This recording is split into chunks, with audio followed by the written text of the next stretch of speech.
Hello good morning friends. வாங்க இன்றைக்கி நம்ம எம்வி விலாக்ஸ் ஆஃப் மலர்விழி சேனலில் பார்க்க போகிறது சூப்பரான ஒரு காளான் கிரேவிங்க. ஆமாங்க, பட்டன் காளான் வச்சு நான் அவ்வளோ சூப்பராக ஒரு காளான் குழம்பு குருமா வச்சுருக்கேங்க. இது எப்படின்னு பார்த்தீங்கன்னா, இந்த அசைவம் சாப்பிடாமல் சைவமாக இருக்கிறாங்க பாருங்கள், வெஜிடபிள்ஸ் மட்டும் சாப்பிட்டு கறி மீன் எல்லாம் சாப்பிடாமல் இருக்காங்க பாருங்கள், அவங்களுக்கு இது ரொம்ப மிகப்பெரிய ஒரு வரப்பிரசாதங்க இந்த காளான் கிரேவி. ஆமாங்க, காளானில் அவ்வளோ சத்துக்கள், புரதச்சத்து, உயிர் சத்துலாம் அதிகமாக இருக்குதுங்க. அதோடு இல்லாமல் இந்த காளானில் பார்த்திங்கன்னா ஹை பிளட் ப்ரெஷரை கண்ட்ரோல் பண்ணக்கூடிய ஒரு இது இருக்குதுங்க. அதே போல் பார்த்திங்கன்னா நம்ம இரத்த நாளத்தில் ரத்தத்தில் கொழுப்பு அடைக்கிறத தடுக்குதுங்க. அதனால் ரத்தத்தையும் சுத்தப்படுத்து. இவ்வளோ பெனிஃபிட்ஸ் உள்ள இந்த காளானை நம்ம எப்படி செய்யலான்னு போய் பார்க்கலாம் வாங்க. பாருங்கள், பட்டன் காளான் நல்லா ஒரு பவுலுக்கு எடுத்து வச்சுருக்கேங்க. வெங்காயம் நறுக்கி வச்சுருக்கேன், 2 பெரிய வெங்காயம், 2 தக்காளி நறுக்கி வச்சுருக்கேன், பெருஞ்சீரகம், பட்டை, கிராம்பு, இது அரைக்கிறதுக்கு, இது தாளிக்கிறதுக்கு எடுத்து வச்சுருக்கேங்க.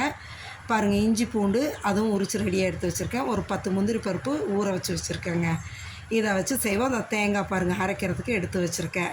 அப்படியே இப்போ என்ன பண்ணணும், இந்த காளானை நறுக்கிக்கணுங்க. வானல் வச்சு எண்ணெய் ஊற்றிட்டு நம்ம பட்டை, கிராம்பு, பெருஞ்சீரகம், வெங்காயம் போட்டு வதக்கி எடுக்கிறோங்க. நான் அந்த வச்சும்போது இப்போ செய்யும்போது மறந்துட்டு அதுக்கப்புறம் எடுக்கிறேங்க. பாருங்கள், இப்போ இதை நல்லா வதக்கி எடுங்க வெங்காயத்தை. இதுக்கப்புறம் கருவேப்பிலையும் தக்காளியும் போட்டுக்கலாங்க. 2 தக்காளி நறுக்கிறதுல ஒரு தக்காளி வதக்கிறதுல போட்டு வதக்கிடணுங்க. ஒரு தக்காளி அரைக்கிறதுக்கு போட்டுக்கலாங்க. சரிங்களா? போட்டு நல்லா வதக்கி எடுத்துடணுங்க. வெங்காயம், கருவேப்பிலை, தக்காளி எல்லாத்தையும் போட்டு நல்லா வதக்கணும். அந்த இது காளான் இருக்குது இல்லைங்களா, காளானை 4 நாளாக நறுக்கி பவுலில் எடுத்து வச்சுருக்கேங்க.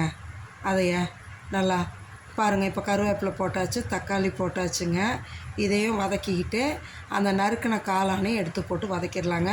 நீங்கள் இந்த நறுக்கி எடுத்து வைக்கிற டைம் தாங்க, 10 நிமிஷம் கூட ஆகாதுங்க இந்த கிரேவி செய்கிறதுக்கு.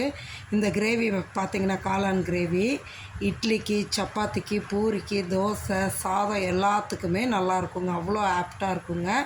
பாருங்கள், நம்ம நல்லா கழுவிடணுங்க. கழுவிட்டு இந்தமாரி நறுக்கி எடுத்து போட்டு வதக்கணுங்க. தண்ணி ஊற்றாதீங்க, இது தண்ணி அதிகமாக இழுக்காது, இது தண்ணி விடும். அதனால் தண்ணியே ஊற்றாமல் நான் வதக்கி காமிக்கிறேன் பாருங்கள். நல்லா சுத்தமாக இந்த அளவு கழுவி எடுத்து போட்டுக்கணுங்க. பொறுமையாக நீங்கள் வதக்கி எடுங்களேன். எந்த அளவு தண்ணி விடுதுன்னு பாருங்களேன்.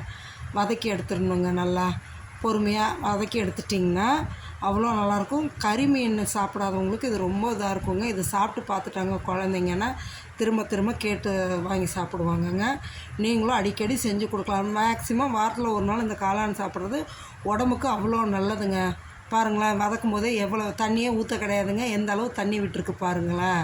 இந்த அளவு தண்ணி விட்டுருக்குது பாருங்கள்.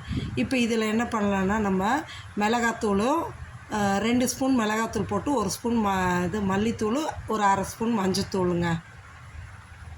இதை போட்டு அப்படியே கிளறி விடுங்களேன். கிளறி ஒரு 1/2 டம்ளர் மட்டும் தண்ணி ஊற்றி கிளறிக்கலாங்க. நிறையா தண்ணி ஊற்ற வேண்டாம். ஏன்னா நம்ம கெட்டியாக ஓரளவு கிரேவியாக தான் வைக்கிறோம். அதனால் ஒரு 1/2 டம்ளர் மட்டும் தண்ணி ஊற்றி இந்த மிளகாத்தூள், மஞ்சத்தூள், மல்லித்தூள் வாசம் போகிற அளவுக்கு இதை அப்படியே பெரட்டி விட்ருவோங்க. இது பெரட்டி விட்டுட்டு நம்ம என்ன பண்ணோம், அரைக்கிறதுக்கெல்லாம் எடுத்து வச்சுருக்கோம் இல்லைங்களா பொருள்கள், அதை வச்சு அரைச்சிடணும். மிக்சியில் போட்டு அரைச்சி எடுத்துலாம். இங்கே பாருங்கள், அப்படியே கிளறி விடுங்களேன்.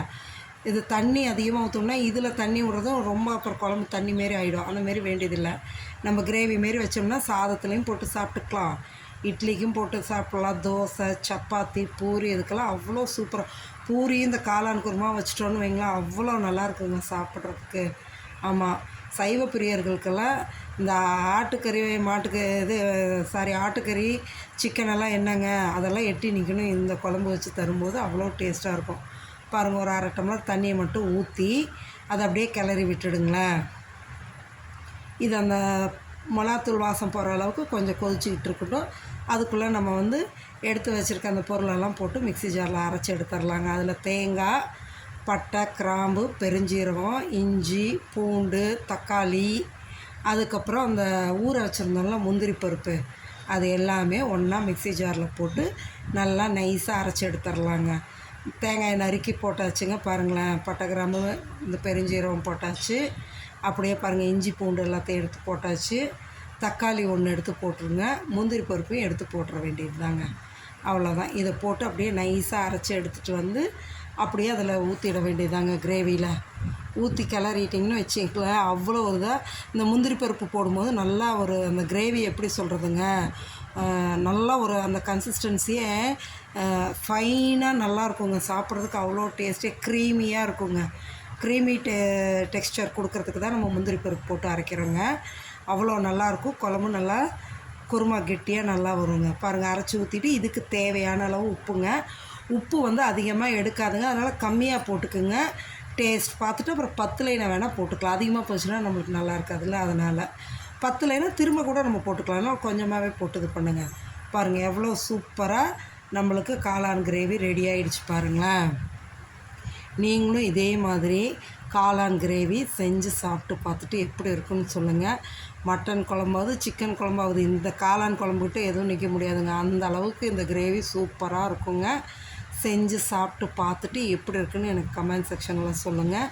நம்ம சேனலுக்கு நீங்கள் புதுசாக வரீங்க, புதுசாக பார்த்துட்ருக்கீங்க அப்படின்னா மறக்காமல் நம்மளுக்கு சேனலை சப்ஸ்கிரைப் பண்ணுங்கள். சப்ஸ்கிரைப் பண்ணிவிட்டு அந்த பெல் ஐக்கானை டச் பண்ணிங்கன்னா ஆளுங்கிற ஆப்ஷன் வரும். அதையும் டச் பண்ணிட்டிங்கன்னா தான் நான் டெய்லியும் போடுற புது புது வீடியோ உங்களுக்கு நோட்டிஃபிகேஷன் காமிக்கும். நீங்களும் பார்க்கலாங்க. இந்தமாரி புது புது வீடியோ பார்க்குறதுக்கு மறக்காமல் நம்ம channel ME vlogs of Malarvizhi சேனலை சப்ஸ்கிரைப் பண்ணுங்கள். சரிங்களா? உங்கள் ஃப்ரெண்ட்ஸ் அண்ட் ரிலேட்டிவ்ஸ்க்கும் இதை ஷேர் பண்ணி விடுங்க, லைக் பண்ணுங்கள், மறந்துடாதீங்க.